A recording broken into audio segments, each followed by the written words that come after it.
don't be bitter. Don't forget, like how they say you can forgive, but don't forget. Like I forgave, but I didn't forget. So when I start to see certain traits, certain things, I'm like, okay, I kind of see where this is going. I'm not going to allow him too closely. Now, if I was to start dating him, I could gauge a little more of his seriousness. I always love that song by Erykah Badu. Bag a lady, you gon' hurt your back.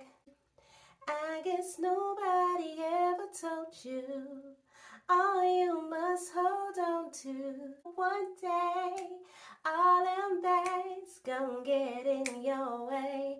I said one day, all them bags. Oh, sorry. All right. That song is real. The funny thing is, when I heard it when I was little, I didn't really get it.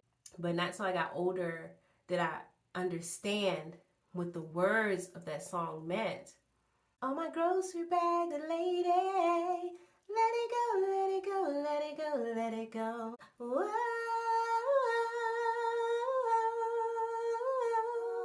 I'm gonna listen to it tonight.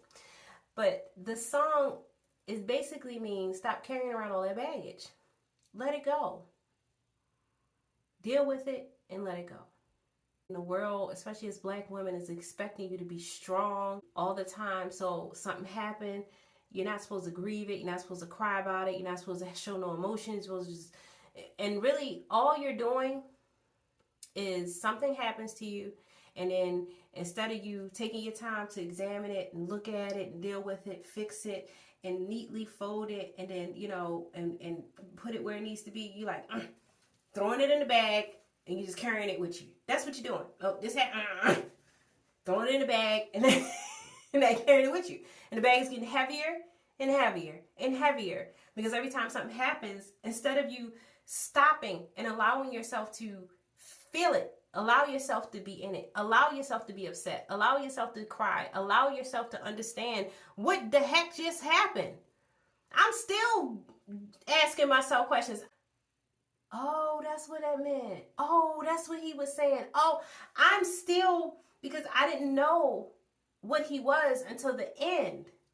I didn't have a lot of time to examine it while I was in it. So when I was out of it, God was still showing it. When he proposed to me, the proposal was so lackluster. I'm an emotional person. I watch a movie, I'm going to cry. Something happened to a cat, a dog, a person, a baby. I'm crying, okay? I didn't cry when somebody proposed to me. That's unlike me. But I couldn't understand, like, why didn't I cry? Why didn't I get emotional? I was even trying to get emotional. I was trying to cry. But I couldn't understand why I couldn't cry, why I wasn't crying when he proposed to me. And not until later on, not too long ago, God revealed to me why. It was because I didn't feel any emotion because there was no emotion in the proposal.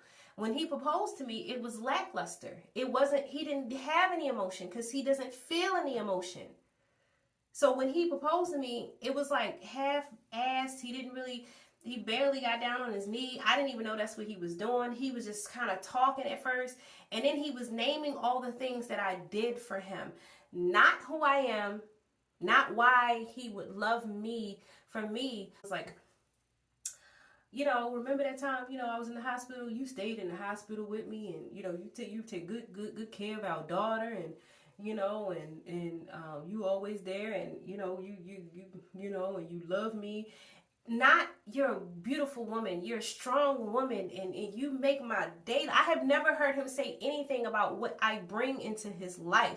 Like, I know I brighten up his day because I got personality for days, and I got laughter and silliness and giggliness, and my house is always full of love and light. I don't like darkness. I don't carry no darkness. That's who I am. I want my kids to grow up in a loving home. I want them to grow up and say, my mom was silly. Like, that's who I am.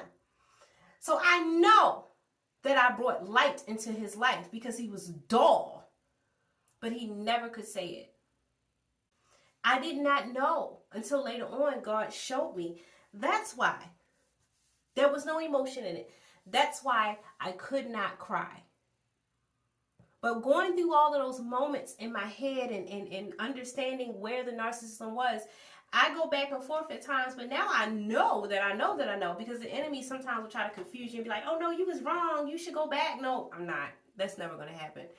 But to question what God told you to do. So God told me to leave and kept telling me to leave. I finally leave, and the enemy want me to think that I made the wrong decision, and that's not true.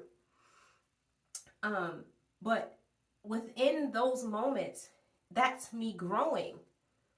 I'm learning, and that stuff I'm learning about narcissism and covert narcissism is, I'm growing emotionally. I'm getting stronger. Now I know what it looks like.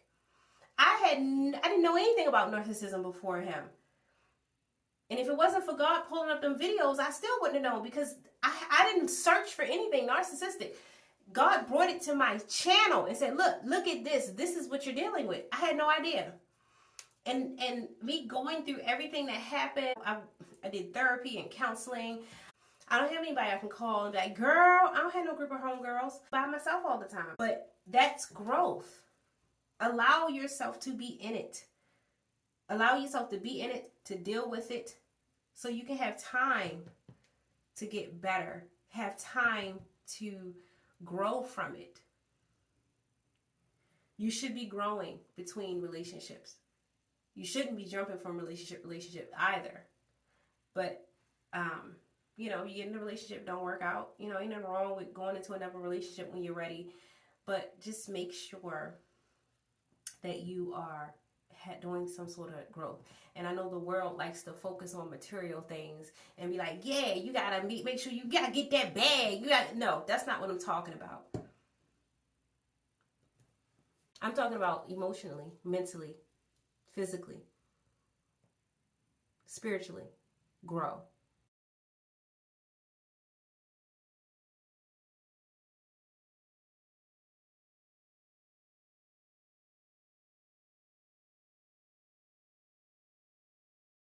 The person who beeping the horn at the person as soon as the light turn green. Where is your grace?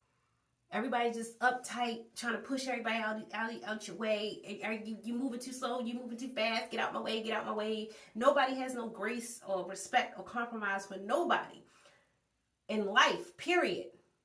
So definitely not when it comes to dating and marriage and love. How you can't, there's no way.